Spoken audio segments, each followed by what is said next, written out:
Order! Order! You are an incorrigible delinquent at times. Behave yourself, man!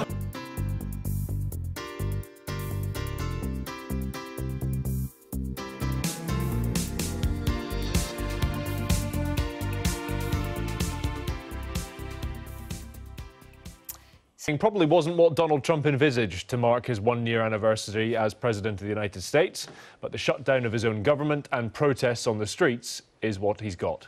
Mr. Trump has blamed the Democrats for the failure of budget talks, which means hundreds of thousands of federal workers face going without pay. He is ironically calling it a nice present from the opposition. Meanwhile, thousands of women are taking to the streets of Washington, New York and Chicago to protest about women's rights, many less than happy with Mr. Trump's views too. Mr. Trump has been on Twitter this afternoon. Here's what he had to say. "This is the one-year anniversary of my presidency and the Democrats wanted to give me a nice present. Hashtag Democrat shutdown." He went on to say Democrats are far more concerned with illegal immigrants than they are with our great military or safety at our dangerous southern border. They could have easily made a deal but decided to play shutdown politics instead. We need more Republicans in 2018 in order to power through the mess. Well, Nancy Pelosi, minority leader in the Senate, has been giving her reaction to the shutdown. No, may I respectfully disagree with your characterization and not stipulate to any presentation of fact that you may legitimately believe.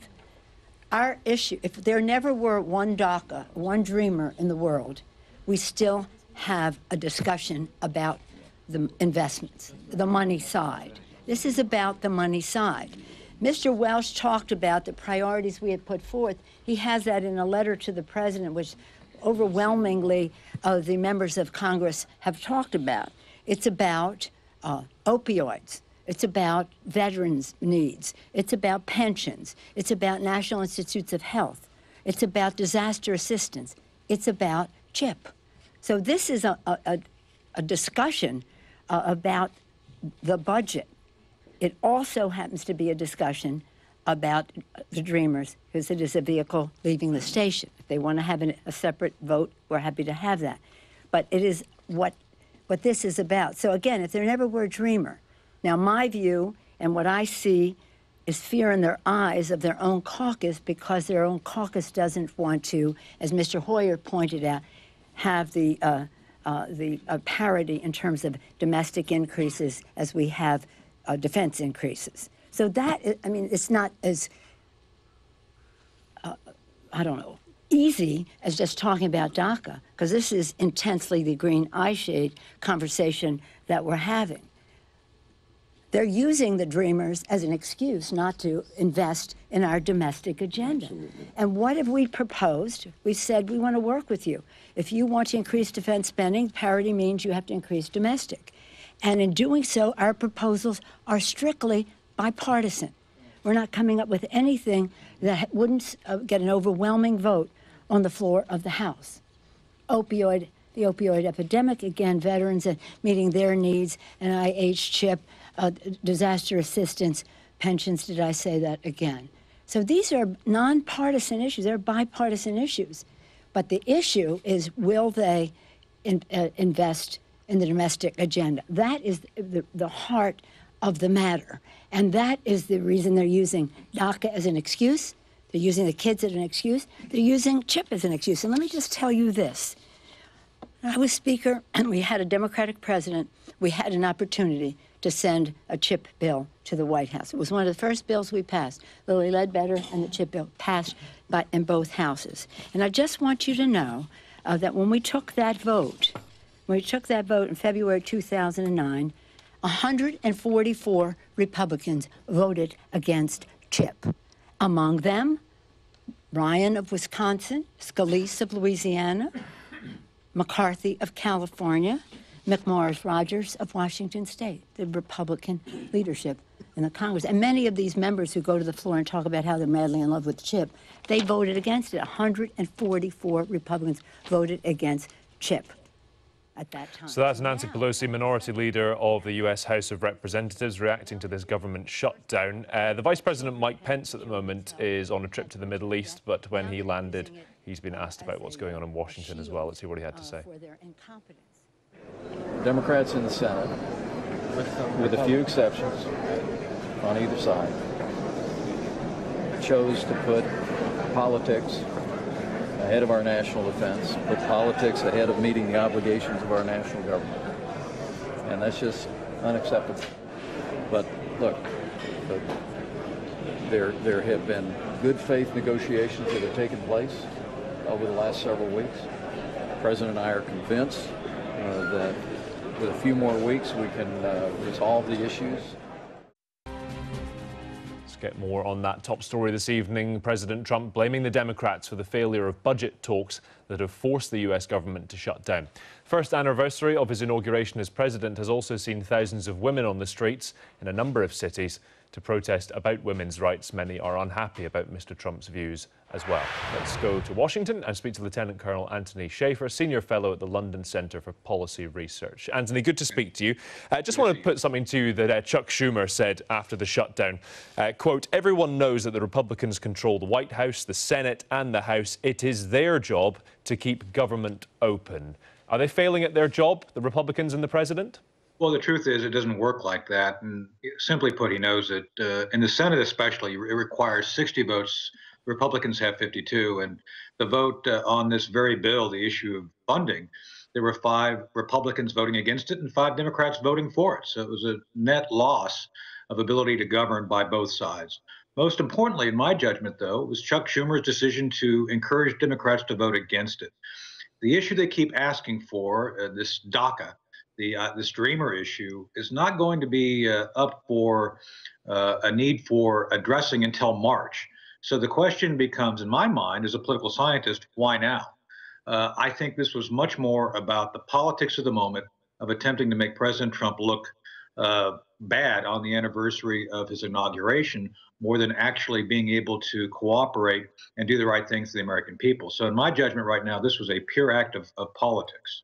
But did Mr. Trump deal with it as well as he could have? Was he right, for example, to call in Mr. Schumer to negotiate one-on-one without seemingly telling many people about doing that? You know, essentially, is that an indictment of him saying that he doesn't trust his own Republican team to come to a deal, so he has to step in himself? I think this is more about the fact that he's known Chuck Schumer for a long time. I mean, those two men go back a long ways. President Trump was a New Yorker long before he was a president, and Chuck Schumer being a New Yorker as well. And I think this was a last-minute attempt to say, look, let's sit down and try to gain some ground here.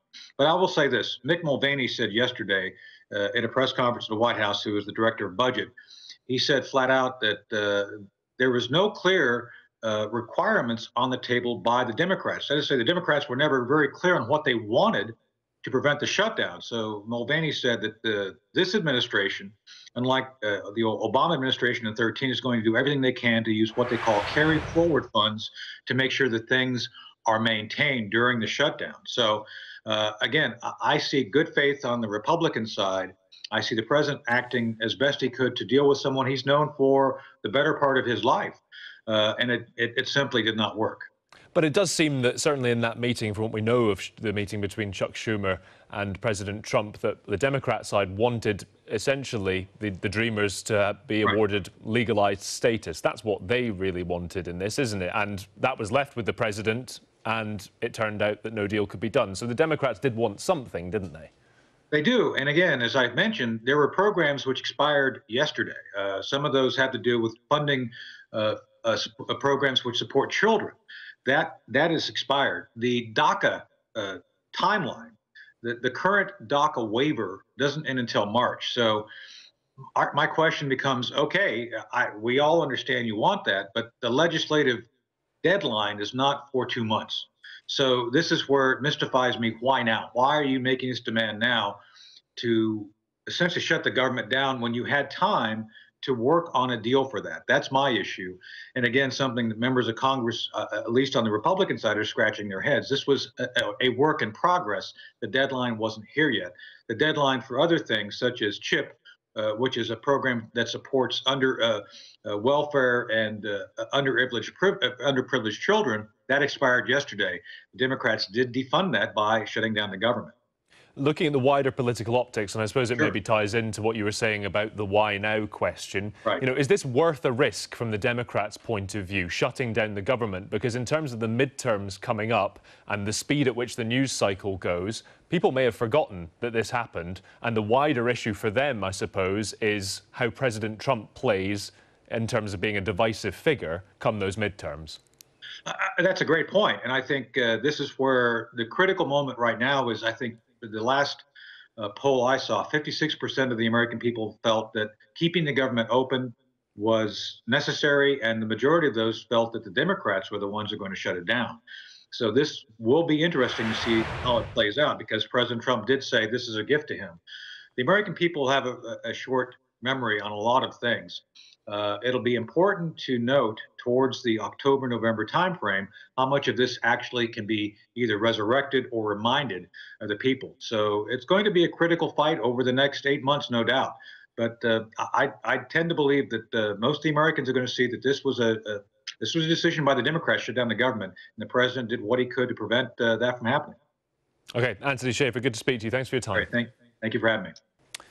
Let's bring you some pictures right now from the United States. This is Mitch McConnell giving his reaction to the U.S. government shutdown. House of Representatives, the President, and a bipartisan majority of Republican and Democratic senators all agreed on a compromise bill that would have prevented a shutdown. It would enable Congress to do the common sense thing, keep negotiating other issues while also providing for our troops, our veterans, and literally millions of vulnerable Americans. Democratic leader instead chose to filibuster the bipartisan bill. So here we are, Mr. President, day one, and already funding is in jeopardy for our veterans, because the Democratic leader filibustered a bipartisan compromise that a majority of senators supported and chose instead to shut down the government. Because the Democratic leader filibustered a bipartisan compromise that a majority of senators supported and chose a government shutdown. And of course, low-income families across America woke up today without the knowledge that their children's health care is safe. All because the Democratic leader filibustered a bipartisan compromise that a majority of senators supported and chose instead a government shutdown. Yesterday, my friend, the senior senator from New York, tried to insist the shutdown was anybody's fault but his own. Anybody else but me, he said. He blamed President Trump because the president wouldn't resolve months of ongoing negotiations over massive issues in one brief meeting and give the senator everything he wanted. He blamed Republicans in Congress, as though everybody didn't know that the Senate rules allow the minority party, if they choose, to obstruct the American people's business and filibuster for their own political purposes. It's possible, but in this instance, foolishly done. These rhetorical gymnastics are simply not persuasive. The American people see right through all this bluster. See right through all this bluster. Like the President, like the House, and like a bipartisan majority of senators, the American people want long-term solutions on immigration policy, on government spending, and on all the major issues we've been discussing literally for months and will continue to discuss. But like the President, like the House, and like a bipartisan majority of senators, the American people cannot begin to understand why the Senate Democratic leader thinks the entire government should be shut down until he gets his way on illegal immigration. The American people cannot comprehend why the senior senator from New York is advising his party to keep the government shuttered for American troops, American veterans, American military families, and vulnerable American children until he gets exactly what he wants on the issue of illegal immigration. A situation which does not even become urgent until March. All these other matters are indeed urgent. They need to be dealt with right now. This particular issue does not become urgent until March. I hope Senate Democrats are starting to realize all this. I hope they're starting to realize that their constituents, the President, the House, and a majority of the Senate are on one side of this. On the other side, all alone, the Democratic leader who invented this unfortunate hostage situation and led his party into this untenable position. The solution is to end the foolishness. It's hurting millions of Americans who've done absolutely nothing to deserve this. So I would invite all of my colleagues across the aisle to join together and do what is obviously responsible and right for the people we represent. Pretty clear here. Let's reopen the government. Let's resume the bipartisan discussion on funding our troops, DACA, on government spending, and on all the other priorities that all of us can work together to resolve.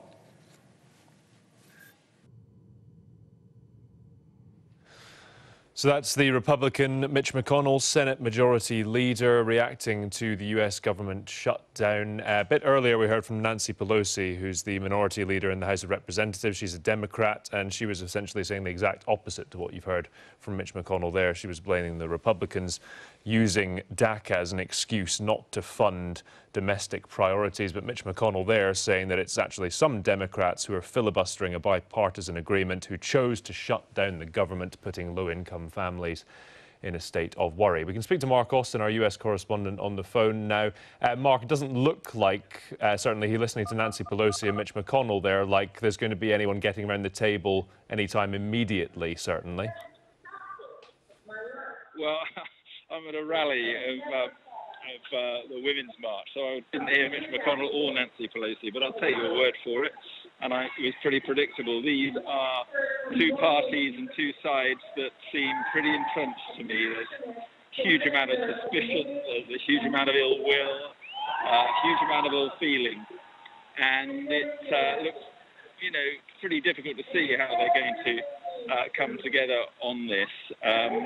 It's a pretty unedifying spectacle. You've got here a Women's March, several thousand women marching in Washington today and in other cities across the United States. And this Trump presidency has encouraged people to engage in politics and engage in the politics of protest, if you like seldom before. And yet you've got this spectacle as these marches happen, of the politicians, the squabbling politicians, and the dysfunctional system that they operate in, letting people down right across America.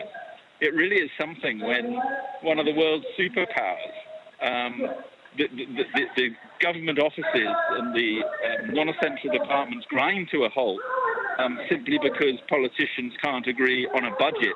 And that's because the system allows them to tie all this political opportunism and the pork barrel politics. They can tie issues into the budget which they're not agreeing on. So you've got the Democrats who quite rightly believe that the fate of 700,000 children who came to the United States with no documents, illegally with their parents, they've now grown up here, and President Obama gave them protected status, and Donald Trump has turned that over.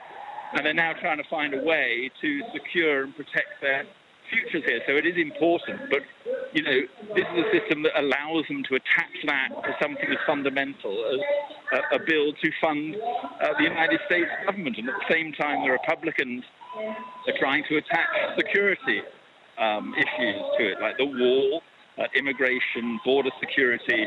And so it's very difficult to see how they can reach a deal. They will try, they will keep going all weekend, and it will turn out really to depend on which side gives in first. And that is normally the side that has the least popularity at any one time in a country. And given President Trump's approval ratings and Republican approval ratings, that's bad news for the Republicans. OK, Mark, for now, thank you. As Mark mentioned, he's currently at the Women's March that's taking place in several cities, but across the world, in fact, but in the United States mainly. We'll get an update from there later. But 1 year on from his inauguration, he's facing marches in the streets and this government shutdown, President Trump. So we'll bring you the latest news on both of those through the evening. The US national government has officially shut down a year to the day after Donald Trump took office as president. Senators failed to agree a stopgap budget amid a bitter dispute between President Trump's Republicans and the opposition Democrats over immigration and border security. Well, they're meeting now to try to do a deal to allow hundreds of thousands of federal workers to return to work on Monday morning. David Willis reports from Washington. The A's are 50 and the nays are 49. With a midnight deadline looming, they came up well short of the 60 votes needed. Without a funding agreement in place, the government of the largest economy in the world was now only minutes away from shutdown. 3/5 of the senators duly chosen and sworn not having voted in the affirmative, the motion is not agreed to. That after the Democrat leader in the Senate, Chuck Schumer, had had an hour-long meeting with President Trump at the White House. He called out the deal-maker-in-chief for failing to deliver. The way things went today, the way you turned from a bipartisan deal, it's almost as if you were rooting for a shutdown. And now we'll have one. And the blame should crash entirely on President Trump's shoulders. The White House, in a statement, branded the Democrats obstructionist losers. What we've just witnessed on the floor was a cynical decision by Senate Democrats to shove aside millions of Americans for the sake of irresponsible political games. A government shutdown was 100% avoidable. As the vote collapsed, outside on the steps of the Capitol were the people whose fate Democrats want to tie to this funding agreement. The so-called dreamers, young people brought into the United States illegally, who President Trump is threatening to deport in a few weeks' time. Many Republicans support legitimizing their status, but they want it to be part of an immigration bill that would also provide funds for a wall along the Mexican border, a pet project of President Trump. The president was hitting the hash key hard this morning. This is the 1-year anniversary of my presidency, and the Democrats wanted to give me a nice present. #Democrat Shutdown. The last government shutdown here in 2013 caused the closure of many national parks and monuments and led to around 800,000 government workers being placed on temporary leave. Nobody here wants to see history repeated. I am just very disappointed that we couldn't all come to an agreement about this. There's common ground in the middle. I'm shocked that our government is this dysfunctional. For President Trump, this is a political embarrassment. A year ago, amid considerable pomp and ceremony, he was celebrating his inauguration, having swept to office on the platform of the ultimate deal maker. At the end of a tumultuous year, such credentials are now in question. Well, members of Congress are gathering right now to try to find a solution to this crisis, with most government offices closed over the weekend. The worst effects of this government shutdown aren't expected to be felt until Monday, but if some sort of solution isn't found by then, thousands of American government workers could turn up to find that their offices are locked and their pay is being docked. Kate. David, thank you. President Trump's first year in office is being marked tonight in chaos, confusion and recrimination. A row over immigration led to the Senate failing to agree a new budget, which means his administration has effectively run out of money and has to shut down. Many government services will be closed or cut back, and thousands of workers will be temporarily laid off. Both sides, Democrats and Republicans, are tonight blaming each other. More from our Washington correspondent, Robert Moore. In dozens of cities across America today, protesters have taken to the streets to coincide with the first anniversary of Trump's inauguration. together we can impact countless lives. These demonstrations are an attempt to send a message that the president's agenda and his leadership will meet continuing resistance. In Washington, on the steps of the Lincoln Memorial, thousands gathered. This is one of the biggest protests since the celebrated Women's March of a year ago. It coincides with a moment of political chaos in the Capitol. Congress has failed to agree a budget, so at midnight the US government was shut down. The ayes are 50 and the nays are 49. The motion is not agreed to.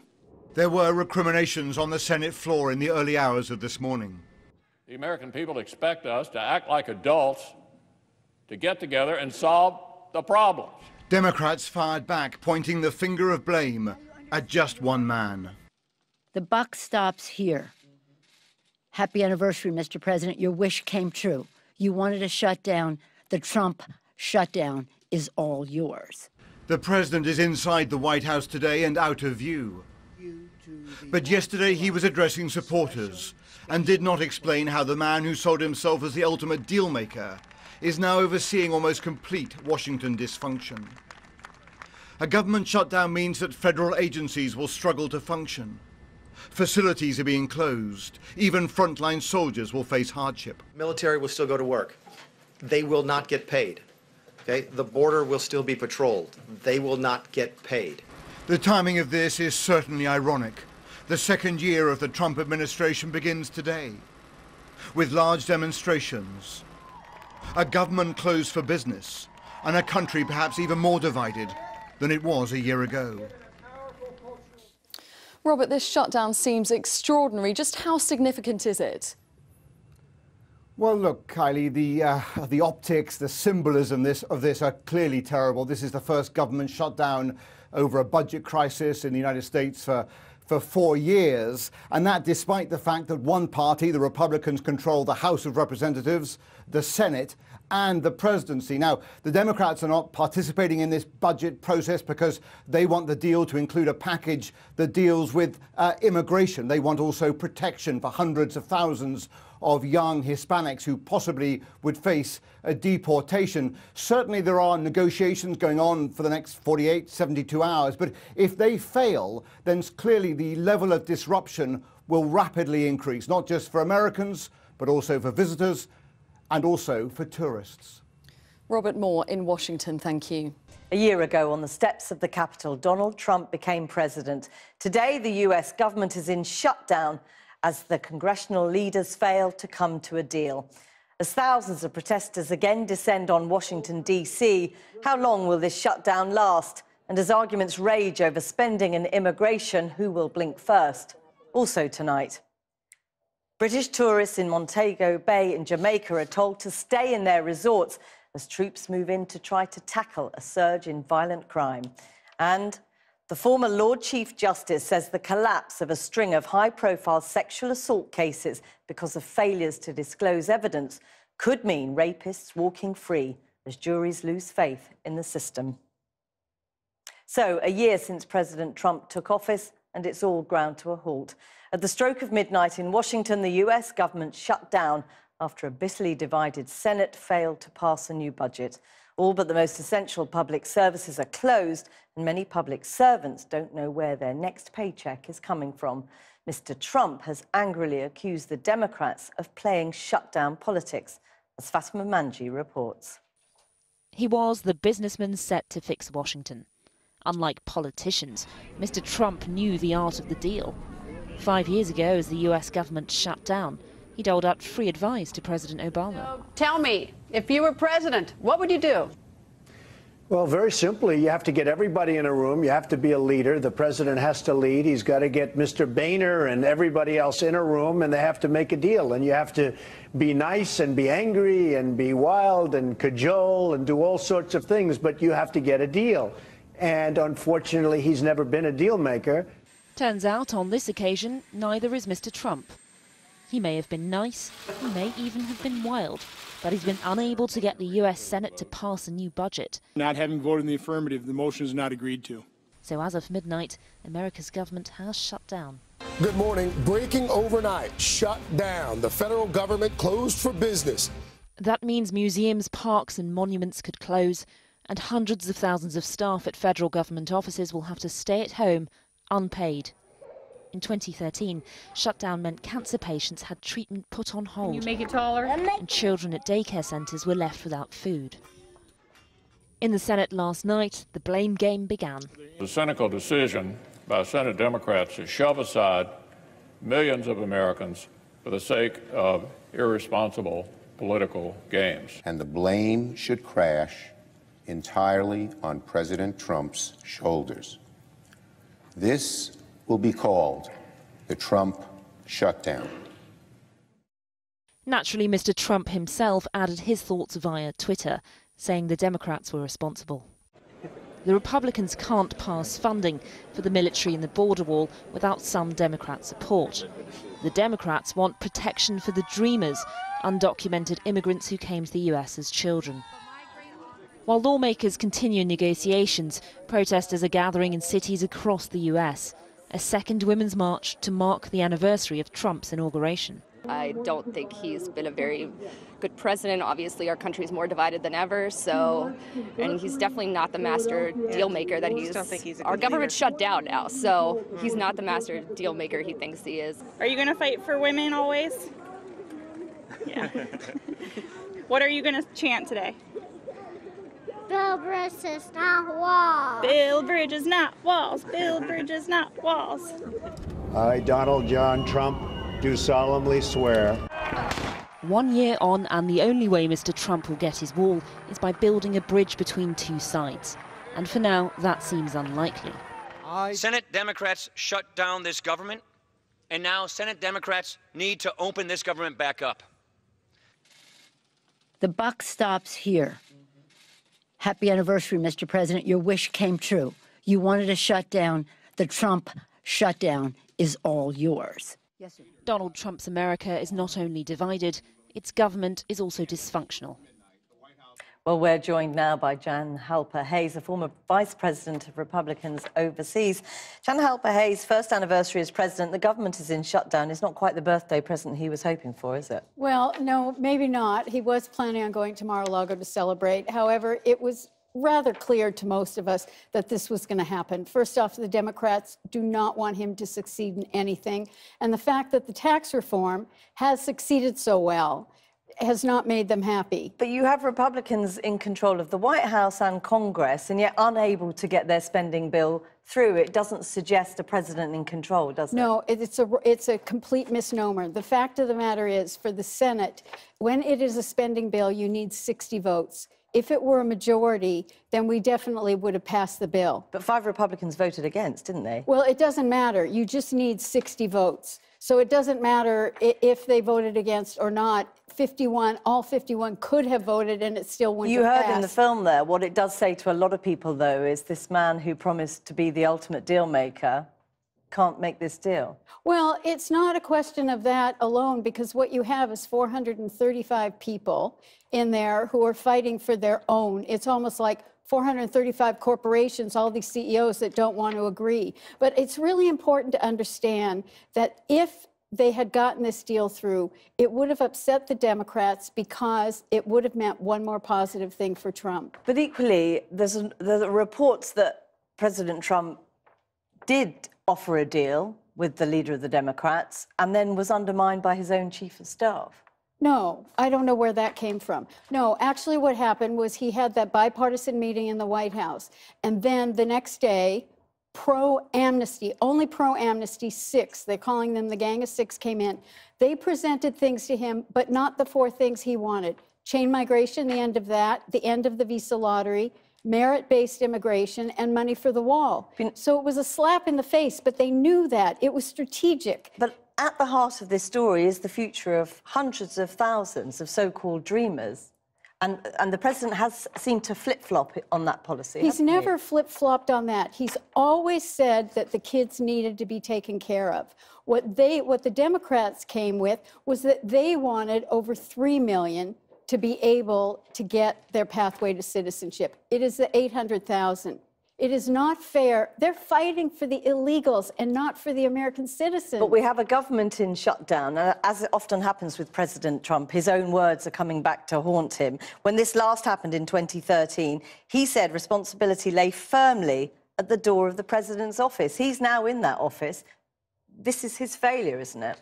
No, and you know, I just don't understand why the liberal media needs to turn it that way instead of really looking at the facts. The fact of the matter is that he brought Schumer over and tried to negotiate with him. The fact of the matter is that he has been on the phone all day. You know, and the report is that his own chief of staff said that that deal wasn't workable.